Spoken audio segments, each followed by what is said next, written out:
Hey guys, welcome to the Filmographer, where I one by one watch and review each movie in the filmography of a certain individual. With our inaugural season, I'm looking at the world of the magnificent Akira Kurosawa, possibly one of the most accomplished figures in worldwide cinema. Amongst his catalog of films are some of the most widely respected Japanese movies of all time, some genre classics, and some less than desirable products.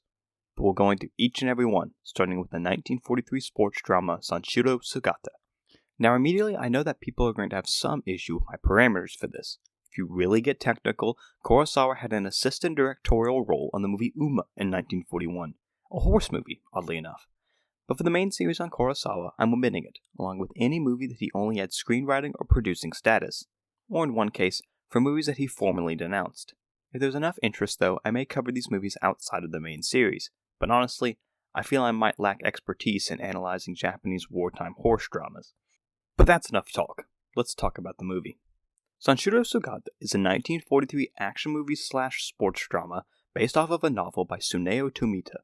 In an original runtime of 97 minutes, it covers the titular character's adoption of the studying of judo in 1880s Japan, as well as his own struggles between his own attitudes, the growing rivalry between jujitsu and judo, and eventually an epically mustachioed jujitsu master named Higaki.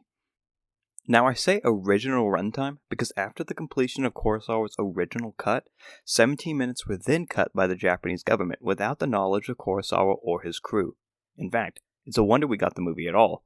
Japanese wartime censorship originally scrapped the movie altogether for being too Western, but after an appeal by fellow legendary Japanese director Yasujiro Ozu, the movie came to the public in the form we have today. The lost 17 minutes of the original cut have not been located and are assumed destroyed, but most of any version that you see today will have written descriptions of what happened in each scene of the lost cut. I'm going to be straightforward. I think this movie is pretty good. Certainly not on par with Kurosawa's later work, but in terms of his early period, it really shines through. Half the entertainment value in this movie is seeing Sanshiro's constant rebirth as a character. The other half might as well just be the fight scenes. They may be slower paced than a karate or kung fu martial arts battle, but these fight scenes are lots of fun. If you're a fan of martial arts movies at all, you'll enjoy it. Especially if you're unfamiliar, like I am, with judo style.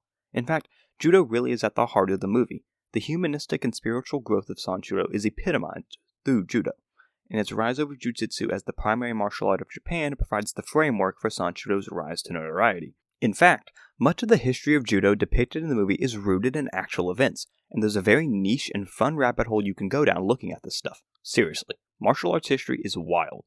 I will say the romance in this movie leaves a lot to be desired. The whole deal is that Sanshiro digs this lady who happens to be the daughter of some jujitsu master Sanshiro needs to fight. Sanshiro finds this out, and his guilt and shame leads to romantic shenanigans. But after this issue, the romance thing has never really advanced in a meaningful way. If you just accept Sayo to be a plot device to get Sanshiro to hate himself and then gain back the confidence, I guess it isn't all that bad. Speaking of Sayo, her dad is played by none other than Takashi Shimura, a Kurosawa regular. We're going to be talking a lot about him in the coming weeks, but he gives a respectable performance here, nailing down the role of the sweet old man perfectly. He as Murai and Denjiro Okochi as Sanshiro's mentor Yano are the best side characters in this movie by far. And then our antagonist, Higaki, is really where we can have fun with this movie. Featuring everything from a shadowy persona, devious facial hair, and an exciting final showdown, Kurosawa really got it right with this guy. And his story is somewhat added upon and concluded in Sanshiro Sugata too. Even if I hated every other part of this movie, I'd gladly watch it again just to see Higaki's stereotypically evil clothing and demeanor. Ultimately, on the start of our journey, we have a very solid movie that proves at the start that Kurosawa has a magic to him. However, that magic may not always show through. See just what I mean in the marvelously mundane film The Most Beautiful, coming up next on The Filmographer. Thanks for the watch, subscribe, and see you next time.